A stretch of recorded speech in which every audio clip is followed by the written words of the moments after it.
My name is Chase Stewart. I am the Executive Director with Communities and Schools of Southwest Virginia. We are really excited about our partnership with Bristol, Virginia Public Schools Storytime. Communities and Schools of Southwest Virginia is a nonprofit that's located in Bristol, Virginia, and we provide supports and services to our students. We are in schools every day to build trust, to establish relationships, and to make sure that you are successful. I invite you to learn more about us by going to our website, www.cisofswva.org, or liking us on Facebook. We hope you enjoy the story. Well, good morning. My name's Tim Duncan, and I'm the Program Director of Student Services for Bristol, Virginia Public Schools. And I'm here to read to you guys this morning. The book that I'm going to be reading is entitled, What If You Had an Animal Nose? And the author is Sandra Markle. And it's interesting, what would you do if you had an animal nose? Well, I want you to think about that a little bit, and that's a fun thing to think about. And I hope all of you are having a good time at home and being able to enjoy some family time that maybe you haven't had the opportunity to do quite as much. So take advantage of this opportunity and let's read together this morning, okay? So what if you did have an animal nose? What if one day when you woke up and looked in the mirror, the nose on your face wasn't yours? What if overnight a wild animal's nose took its place?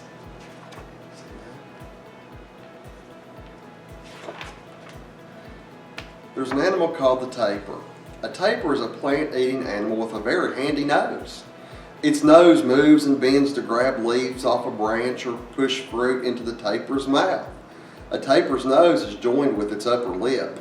It bends and moves so well because it is made of muscle. Once a nose is that big and movable, it's called a proboscis. So this is what that looks like. Well, that's interesting, isn't it? If you had a tapir nose. What about a cottontail rabbit? A rabbit's nose is packed with smell sensors, and rabbit nose twitches for many different reasons. A rabbit wiggles its nose up and down to pull more air in when it sniffs. That helps it find food or tell when hungry hunters are close so it can hop to safety. A rabbit's nose twitches faster when it's interested or excited, sometimes as many as 120 times a minute. This is a cottontail rabbit. Can you imagine if your nose twitched 120 times a minute? What about an elephant nose? An elephant's nose may be the most useful nose on the planet. It's so long and special it even has its own name, a trunk. An elephant's trunk can sniff smells from lots of directions, even from up high. It can lift and carry something as heavy as a big log.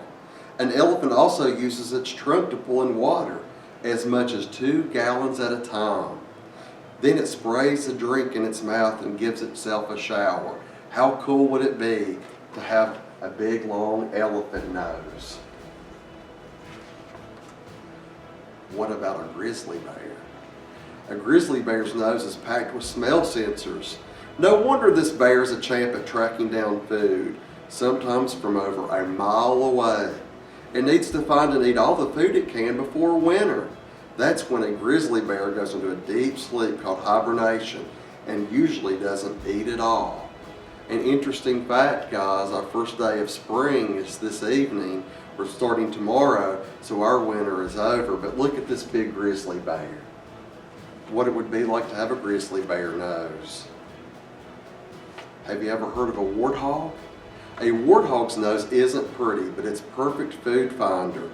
First, the warthog uses its strong sense of smell to sniff out the underground roots and bulbs it likes to eat. When the warthog rolls its nose around to dig into soft soil with some help from its tusk, finally the warthog uses its nose to lift dirt out of the hole until it finds the roots or bulbs to munch.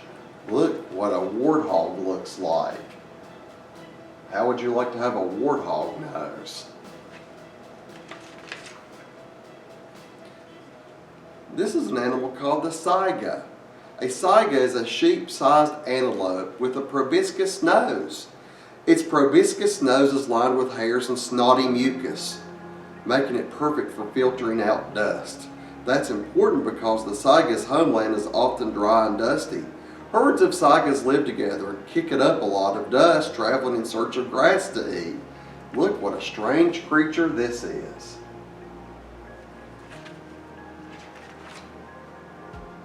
What a star-nosed mole. These are interesting little creatures.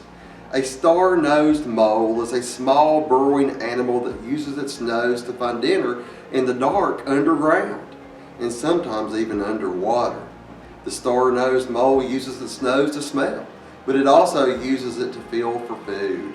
Its nose has 22 fleshy rays around the nostrils. They are always moving, and quick as a blink, the mole knows if its nose touches food, like a worm or an insect. Look at this neat little creature. How would you like to have a star-nosed mole nose? What about a big rhinoceros? Would you like to have a rhinoceros nose? A rhinoceros is the only animal with a horn on its nose. It's made up of layers of keratin, the same stuff that human hair and fingernails are made of. Male rhinos use their horns to duel for mates. Females use theirs to guard their babies. Besides having a horn, a rhino's nose has a keen sense of smell to find leaves and fruit to eat. They can also sniff for enemies like lions. Look at that big rhinoceros. Would you like to have a rhinoceros nose? I think I would. What about a giant anteater? Okay, what looks like a giant anteater's long nose is really its upper and lower jaws joined together. Its nose is on the tip of this long tube. The nose is perfect for poking into hard to reach places to sniff out yummy insects like ants and termites. A giant anteater also uses its long nose like a snorkel when it goes swimming so it can breathe underwater. Look at this giant anteater. Wouldn't it be neat to have a nose like a giant anteater? I think it would. What about a horseshoe bat? Are you all afraid of bats? A burret's horseshoe bat's nose makes it a super nighttime bug hunter. Like other bats, a burret's horseshoe bat hunts by snorting high-pitched noises out of its nose and listening for echoes of anything around them. Boys and girls, that's called echolocation. Wouldn't that be neat to have? But most bats shoot sounds in every direction at once. The shape of this bat's nose channels the sound so it can pinpoint exactly where to snag an insect. Look at this particular bat's nose. Wouldn't you like to have maybe a bat nose? That might be fun. What about a hammerhead shark nose? I think that would be really neat. A hammerhead shark's nose is only for smelling, not breathing.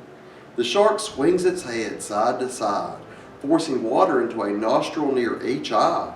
Because its nostrils are so far apart, the shark can tell if fishy scent is stronger to the left or to the right. Then it tracks down its dinner. Would you like to have a scary hammerhead shark nose?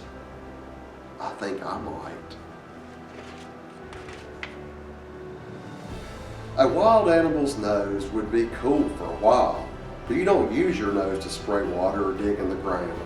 You don't need your nose to catch flies or to be a snorkel while you swim underwater.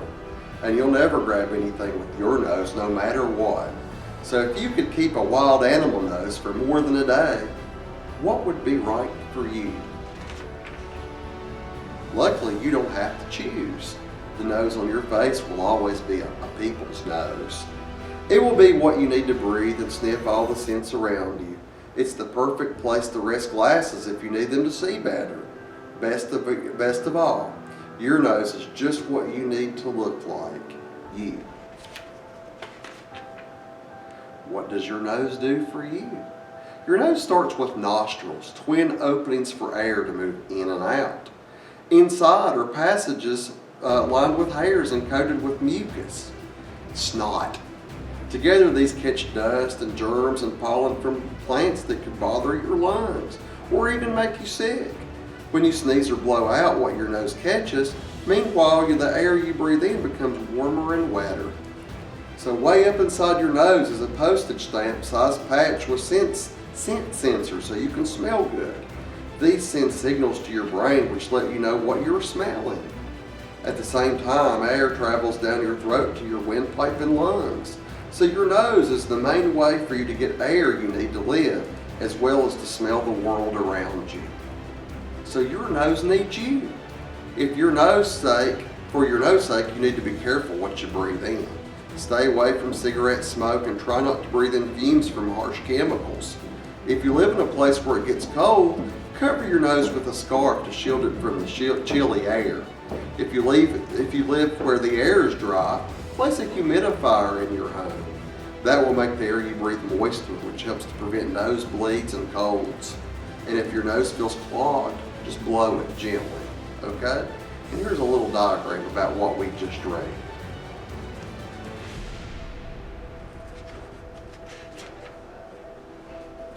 Well guys, that wraps up this book of What If You Had an Animal Nose? I hope you've enjoyed listening to this as much as I've enjoyed reading it to you.